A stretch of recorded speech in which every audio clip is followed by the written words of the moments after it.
아름다운 찬양 감사드립니다. 그리고 오늘 제자대학 제6기 졸업을 하신 여러분에게 다시 한번 축하드립니다. 우리 서로 옆에 있는 분들에게 한번 인사하십시다. 주님의 부활의 은총과 능력이 당신에게 함께 하시길 바랍니다 하는 뜻으로 우리 옆에 있는 분들에게 인사하시길 바랍니다. 주님의 부활과 은총의 축복이 함께 하시길 바랍니다.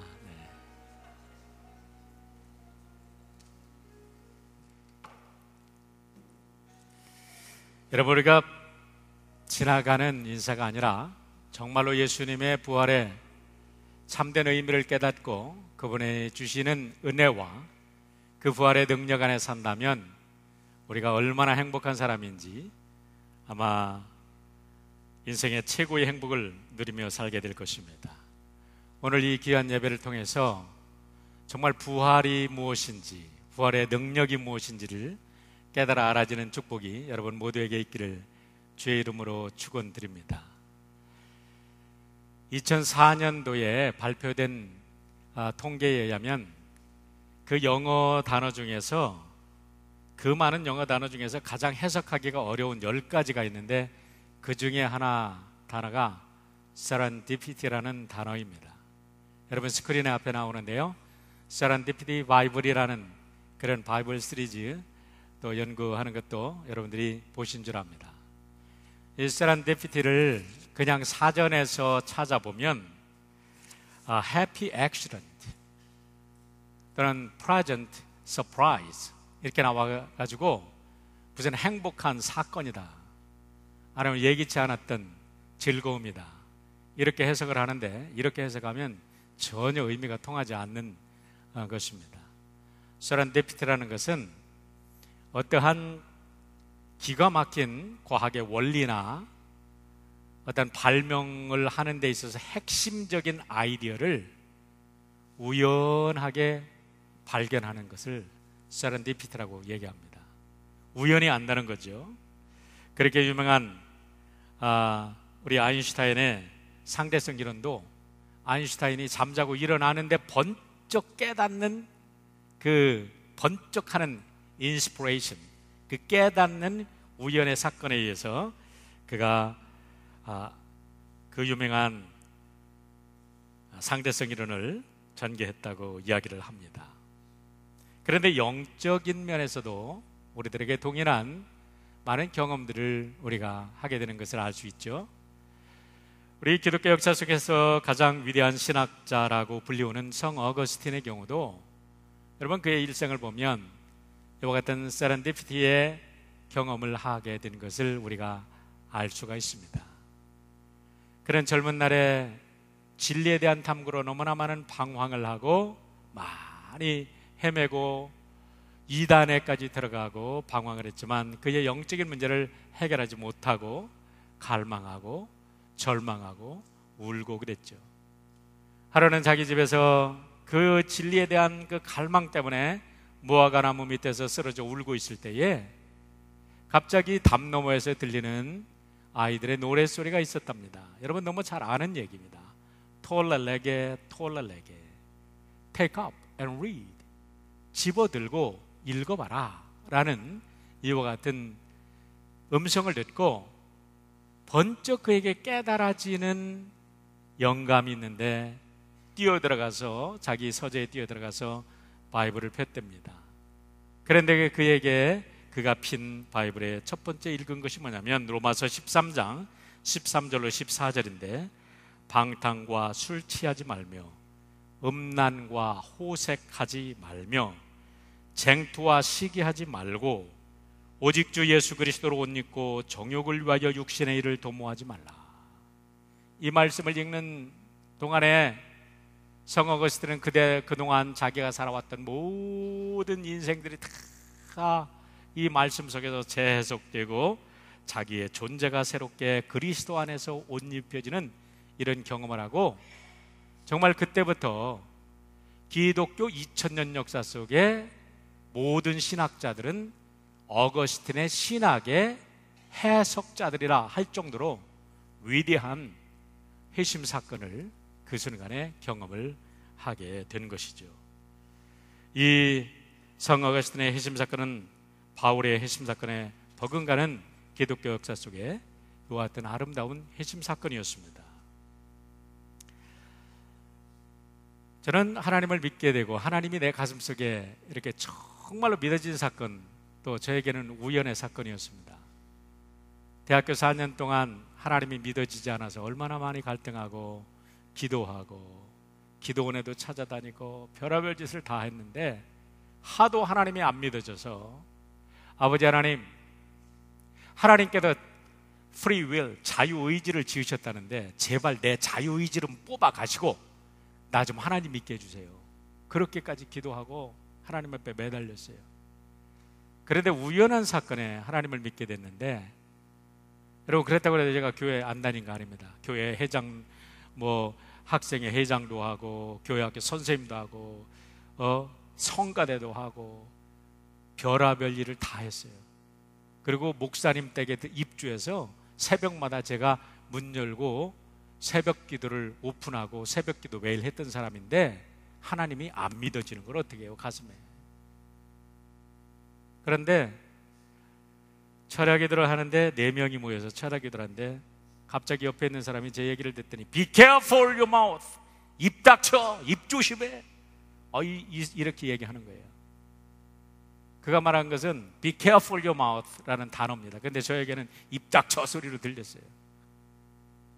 고대 영문과를 다니던 대학원 영문과를 다니던 친구가 와가지고 저에게 소리를 지르는데 그 순간에 번쩍하면서 그렇게 갈망하고 그렇게 찾았던 그 어둠과 절망, 그 제 가슴속을 누르대고 있던 그 의심의 구름들이 순간적으로 사라졌어요. 하나님을 믿는 것이 저는 이렇게 점진적인 그건 줄 알았어요. 물론 그동안에 찾고 헤맸는데 그 의심의 구름이 싹 사라지고 하나님이 믿어지는 순간은요, 눈 깜짝할 사이보다도 더 짧은 순간입니다. 딱 순간에 저는 다시 태어난, 그때부터 오늘까지 하나님의 사랑에 붙잡혀 여기까지 왔습니다. 한 번도 하나님에 대해서 의심스럽지 않고 한 번도 하나님의 그 섭리에 대해서 정말 의심이 가지 않는 걸 어떡합니까? 차원, 걱정하는 차원, 염려하는 차원, 사는 차원의 가치관이 완전히 바뀌어지는 순간이었는데, 지난 주일 부활절을 지내고 또 한 번의 그런 세렌디피티의 우연한 경험을 하게 되었습니다. 부활절을 지나면서 제가 마음속에 많은 고통이 있었던 건 사실입니다. 부활절을 지나면서 계속해서 아픈 사람들을 신방하고 또 격려하고 기도하는데, 하나님 왜 저분들이 저렇게 귀한 분이 암에 걸려서 힘들어합니까? 왜 저분이 저런 고통을 당해야 합니까? 왜 저분은 저렇게 경제적인 어려움 속에서 그렇게 헤어나지 못하는 것입니까? 왜 저 사람은 저렇게 신분의 변경을 위해서 그렇게 매일마다 간절하게 하나님 앞에 기도하는데 저 인생의 문제가 풀리지 않습니까? 여러분들 다 잘 되는 분들은 사실 제 마음속에 별로 걱정 안 합니다. 그런데 목회자가 되고 매일 기도할 때, 아침마다 기도할 때는 어려운 분들 위해서만 기도하니까 목회자가 때때로는 디프레션에 빠져요. 신방하는 분들이, 여러분 잘 나가는 분들을 신방 안 하잖아요. 어려운 사람들 신방하잖아요. 매일 보는 사람이 사실은 영적으로 고통하고 힘들어하고 좌절하고 절망하는 분들 신방하고 다니니까 목회자가 보통 영적으로 눌리는 게 아닙니다. 고민스러운 건 뭐냐면 이분들에게 부활의 능력, 부활의 메시지가 무슨 의미가 있습니까? 라는 이런 계속해서 메시지라기보다는 제 자책이죠. 고민하고 갈등했는데 우리 결혼할 자매님이 저한테 전화를 했어요. 목사님, 저 주례해 주실 거죠? 어머니한테 드렸는데 물론 해드려야죠. 그런데 왜 메일 드렸는데 메일에 리스판드를 안 해주세요? 그래서 걱정해서 전화 드렸어요. 그랬어요. 알고 보니까 제가 잘 안 쓰는 핫메일, HOT 메일로 이 메일을 한참 전에 보낸 겁니다. 아유, 너무나 미안해서 걱정하지 말라고, 내가 우리 자매님 내가 주례하는 건 영광이라고. 그리고 약속을 해놓고 이제 뭐 다 됐으니까 천천히 열어봐도 되겠지. 그리고 또 바쁜 일들이 되니까 목요일 날 제가 쉽니다. 목요일이 돼서 아침에 이제 새벽기도 끝나고 아침을 먹고 컴퓨터를 켰더니 우리 자매님뿐만 아니라 우리 권사님께서 보내신 메일이 있었어요. 우리 존경하는 우리 권사님 따님, 손주 딸이 하버드대 로스쿨을 아주 그냥 유수한 실력으로 졸업을 하고 뉴욕의 굉장한 로펌에 가서 아주 실력을 잘 발휘하고 있는데 이번에 좋은 신랑을 만나가지고 올해 결혼을 합니다. 근데 할아버지한테 할아버지 오셔서 내 결혼을 할아버지가 기도해주고 축복해주세요. 대신에 영어로 우리 권사님이 영어로 시도 쓰시는데요. 그래가지고 할아버지가 너무 좋아가지고 저한테 그 좋은 메일을 보내주셨는데 그게 20일이 지나도록 제가 리스폰드를 안 한 거예요.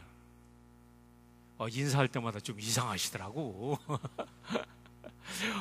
이상하다 그런 생각을 했는데 글쎄 제가 그렇게 기쁜 소식을 리스폰드를 안 하고 안 읽어봤으니 얼마나 죄송스러워요. 진짜 너무너무 죄송해가지고 권사님 죄송합니다, 용서해 주세요. 제가 메일을 못 읽었습니다. 정말 너무 기쁜 일입니다. 저도 작년에 그 손주딸을 만났는데요, 여기서 태어난 손주딸인데 얼마나 한국말도 잘하는지 몰라요. 할아버지하고 얼마나 그냥 알콩달콩 그렇게 할머니 할아버지한테 그렇게 따르는지 몰라요. 얼마나 참 귀한 손녀딸인데 제가 축하를 못 해줬으니 얼마나 미안합니까. 그리고 다른 메일을 쭉 체크하는데 한국의 대학 교수로 있는 제 친구가 준 메일을 오픈하는 순간에 제가 그냥 덜덜덜덜 떨었어요. 가슴이 쾅쾅쾅쾅 뛰었어요. 왜냐하면 제가 사랑하는 소망의 집 원장 정상용 원장이 사경을 해만다는 소식이었어요. 지난주 목요일 날 보낸 메일이었습니다. 거기 사무국장하고 주고받은 메일을 어태치해서 보냈는데 십자가 짐이 이렇게 어려운지 옆에서 보는 것이 너무나 안타깝습니다. 이런 메일을 해가지고 제 친구가 늘 거기 가서 이사로 있으니까, 소망의 집 이사로 있으니까 함께 돌보고 격려해주고, 그런데 그 친구하고 저하고 소망의 집 원장을 찾아가서 예수님 믿게 하고 번호계기를 하고, 그를 통해서 34년 동안 우리 성도님들 아시는 분은 잘 아시지만은 완전히 목뼈가 부러져서 전신 마비인 사람을 통해서 하나님께서 얼마나 많은 역사를 일으키신지 몰라요. 지금 70명의 사람들이 공주 거기에 한국에 이제 그 disabled person들 장애인 선교센터가 지금 거기서 공동생활을 합니다. 장애인 선교센터로서 아주 제일 가는, 그러나 이번에 소식 온 거 보니까 국무총리 김황식 국무총리가 방문을 하고 대통령상도 탔더라고요. 그런 정도로 지금 잘 꾸려가고 있는데 그 친구가 34년 전에 목뼈가 부러진 친구입니다.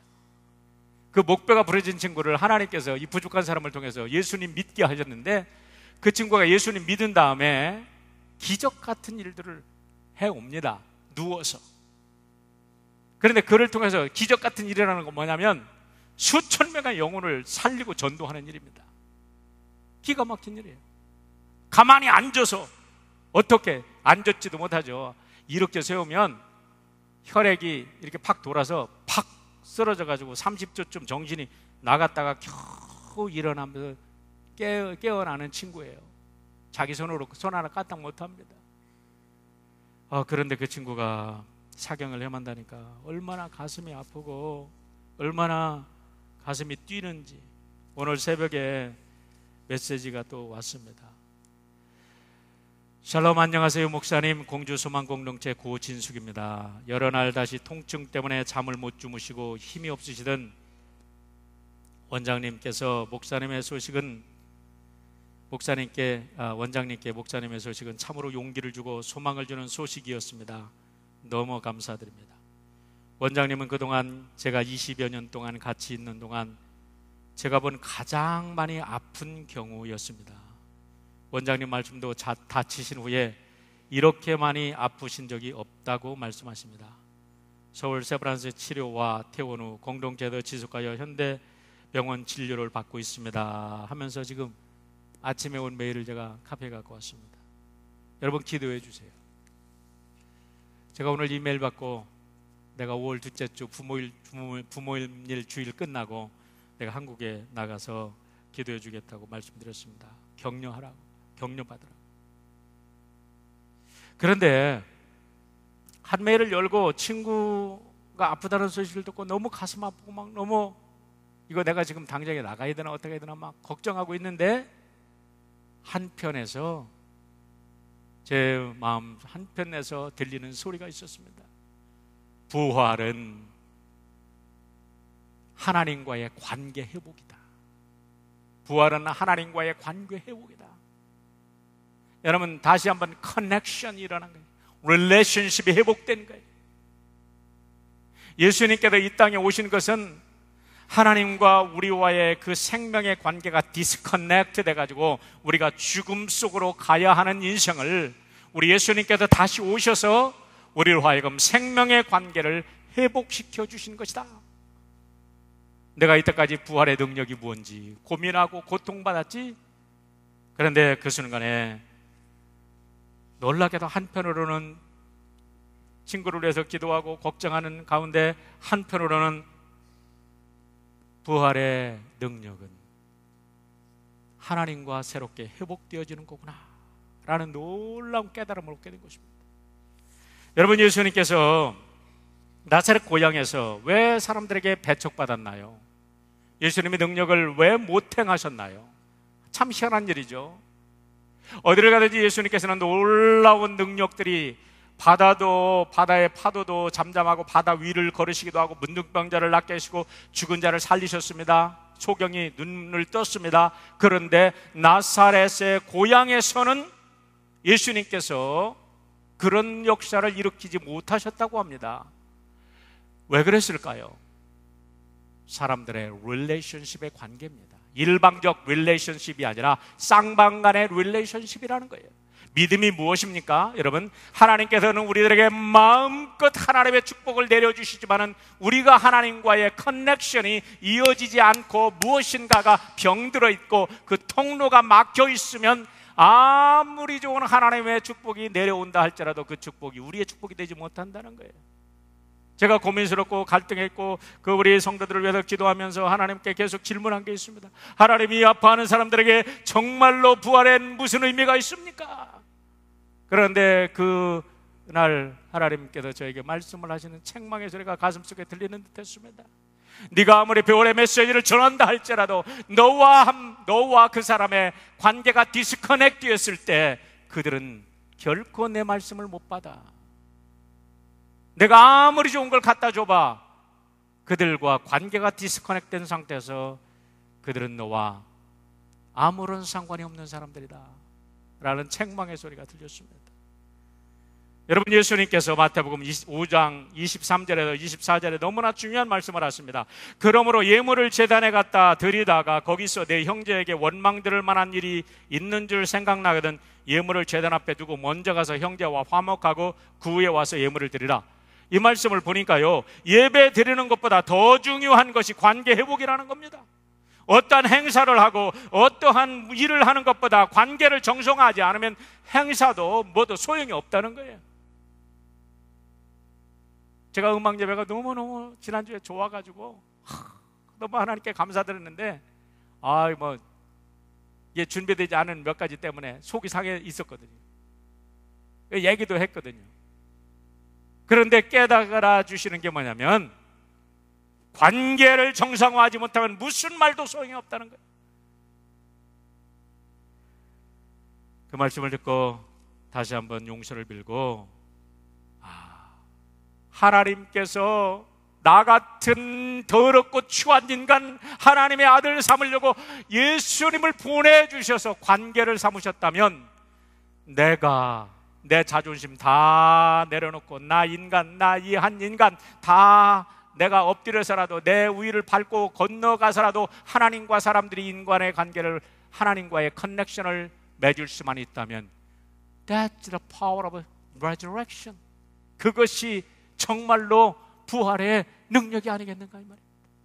여러분, 부활의 능력이 무엇입니까? 우리가 진정 예수 그리스도의 부활의 능력을 안다면 내 한 몸 죽어서 다른 사람들이 하나님과 연결되고 다른 사람들이 하나님과 그 놀라운 축복을 경험하게 하는 것이 진정 부활의 능력 안에 살아가는 하나님의 백성들인 줄 믿습니다. 왜냐하면 예수님이 그걸 보여주셨으니까. 예수님 길 따라가는 것이 우리들의 진정한 부활의 능력이 아니겠습니까? 내가 부활의 능력을 누리는 것도 귀한 일입니다. 그러나 나를 통해서 부활의 능력이 증거되는 것은 내가 예수님의 그 길을 따라서 내가 낮아지고 내가 커넥션의 내 한 도구가 되어서 하나님을 소개해 준다면 그것이 부활의 능력이 아니겠느냐 말입니다. 오늘 본문의 말씀이 탁 하고 열리는 순간이었습니다. 본문의 말씀을 가지고 많이 또 고민했어요. 그런데 오늘 본문의 말씀을 보니까 20절에 보니까 그들은 내 백성이 되고 나는 그들의 하나님이 되리라. 이것이 목적이었다는 겁니다. 이것이 바벨론 포로로 잡혀간 목적이었다는 거예요. 아무것도 아니라는 겁니다.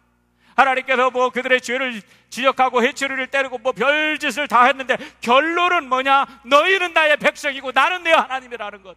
이 한 가지 사실을 회복하기 위해서 우리 하나님께서 구약에 그 많은 율법 내려주시고 그 많은 선지자들 보내주시고 하물며 예수 그리스도 독생자 아들까지도 이 땅에 보내주셔서 여러분, 하나님께서 여러분과 하나님의 커넥션을 만드시기를 원하신다고 오늘 말씀하시고 있다는 사실입니다. 세상의 풍문을 듣고 착각하지 말라는 것입니다. 오늘 15절에 보면 인자야 예루살렘 주민이 내 형제 곧 내 형제와 친척 온 이스라엘 족속을 향하여 이르기를 너희는 여호와께서 멀리 떠나라. 이 땅은 우리에게 주어 기업이 되게 하시는 것이니라. 너희는 여호와에게서 멀리 떠나라. 너희들이 잘못해서 바벨론이 쳐들어왔고 이 땅이 이렇게 망했으니까 너희들은 멀리 떠나라. 너희들은 하나님께 버림당한 자들이라. 이 얘기를 하고 있었다는 겁니다. 이게 풍문에서 떠도는 소리가 들려와서 바벨론에 있는 그 잡혀간 사람들에게 절망의 소식으로 증거되는데 하나님은 에스겔에게 아니다 하면서 16절, 17절부터 하나님께서 이야기해 주십니다. 16절 그런즉 너희는 말하기를 주 여호와의 말씀에 내가 비록 그들을 멀리 이방인 가운데로 쫓아내어 여러 나라에 흩었으나 그들이 도달한 나라에서 내가 잠깐 그들에게 성소가 되게 하리라. 걱정하지 말아라. 내가 너희들의 성소가 되게 해주겠다는 거예요. 하나님께서 직접 그들의 성소가 되게 해주신다는 거예요. 이제는 예루살렘에 되어 있는 저 예루살렘 성전이 성소라고 믿었지 아니야. 내가 너희들의 성소가 되어주마. 걱정하지 말아라. 절망하지 말아라. 단지 너희들이 할 것이 무엇이냐? 너희들의 마음을 stubborn heart로 만든 그 단단하고 돌멩이처럼 차갑고 단절된 그 마음, 단단한 마음, 그 마음을 던져버리고 하나님께서 주시는 새 영을 받아 부드러운 마음을 가지고 하나님 말씀을 따라라. 그러면 내가 너의 하나님이 되고 너는 나의 자식이 될 것이다 라고 하나님께서 오늘 에스겔에게 증거하라고 말씀을 해주신 줄 믿으시길 바랍니다. 사랑하는 성도 여러분, 우리들의 마음이 돌같이 굳어져서는 그 어떤 것도, 하나님과의 커넥션이 고장나서는 그 어떤 것도 하나님의 축복을 받을 수가 없습니다. 저는 어렸을 때 시골에 자랐기 때문에 대장간의 역할을 잘 압니다. 봄이 되면 모든 농군들은 낫과 도끼와 칼을 들고 대장간을 쳤습니다. 어려서 시장에 어머니를 따라서 시장에 가면은 그 낫을 들고 갑니다. 다 무딘 낫, 꾀기를 들고 갑니다. 그러면 대장장이는 불 속에 넣었다가 망치로 때리고 물 속에 넣었다가 몇 번 그것을 이렇게 반복하게 되면 무뎠던 날들이 아주 날카롭게 돼가지고 또 한철 농사를 잘 짓게 되는 거지요. 여러분, 우리가 마음이 무디고 마음이 완악해지고 마음이 단단해진 마음 가지고는 그 어떤 것도 하나님의 역사, 하나님의 그 부활의 영광에 동참할 수가 없습니다. 하나님께서 우리들의 그 악한 마음을 가지고는 사용할 수가 없습니다. 바벨론의 포로로 잡혀갔던 바벨론의 그 이스라엘 백성들이 그들의 마음이 하나님께서 용광로에 집어넣은 것처럼 그 고통 속에서 그들의 마음은 새로워지고 회개하고 그들이 부드러운 마음이 되어서 하나님을 사모했을 때 70년이라는 세월이 들어서 하나님은 그들에게 새로운 회복의 역사를 주신 줄 믿습니다. 지금은 고인이 된 이민아 목사님께서 땅끝의 아이라는 책에서 이렇게 고백하고 있습니다. 빛이 싫어서 도망간 깜깜한 땅끝에서 외로움과 사랑에 대한 굶주림으로 만신창이가 되어 있는 저를 주님이 찾아오셔서 구해 주셨다는 것을 깨달았습니다. 그분의 사랑이 눈멀었던 저의 눈을 뜨게 하시고 문둥병같이 병들었던 저의 영혼과 육신을 사랑이라는 기적으로 치유해 주셨습니다. 그렇습니다. 여러분, 우리가 땅끝까지 더 멀리 하나님을 떠나 있을지라도 우리 하나님은 오늘도 우리에게 찾아오셔서 피 묻은 손으로 우리의 가슴을 만져주시고 우리의 상처를 쓰다머시고 우리의 터져 골마 터진 그 영혼의 문둥병자 같은 더러운 영혼을 우리 주님의 보혈로 씻으시고 내가 너를 사랑한다. 우리 하나님 우리에게 그렇게 말씀해주고 계십니다. 이것이 바로 우리가 이 절망 가운데, 이 절망하는 사회 속에서 가질 수 있는 유일한 희망인 줄 믿습니다. 요즘에 새벽기도에 우리가 창세기를 가지고 하나님의 말씀을 보는데요, 요셉을 보니까 모든 것으로부터 디스커넥트됩니다. 아버지 형제로부터 디스커넥트됩니다. 주인으로부터 디스커넥트됩니다. 모든 것이 계속해서 디스커넥트되면서 그가 감옥으로 절망으로 절망 속으로 들어가는데 한 가지 디스커넥트되지 않은 게 있어요. 무엇입니까? 어떤 상황 속에서도 하나님의 손을 놓지 않는 거예요. 결국에서 놀랍게도 하나님의 손을 붙들고 있었던 요셉은 그 감옥의 절망 속이 바로 애굽의 총리 대신이 되는 위대한 성공의 길이었다는 것을 우리는 보게 됩니다.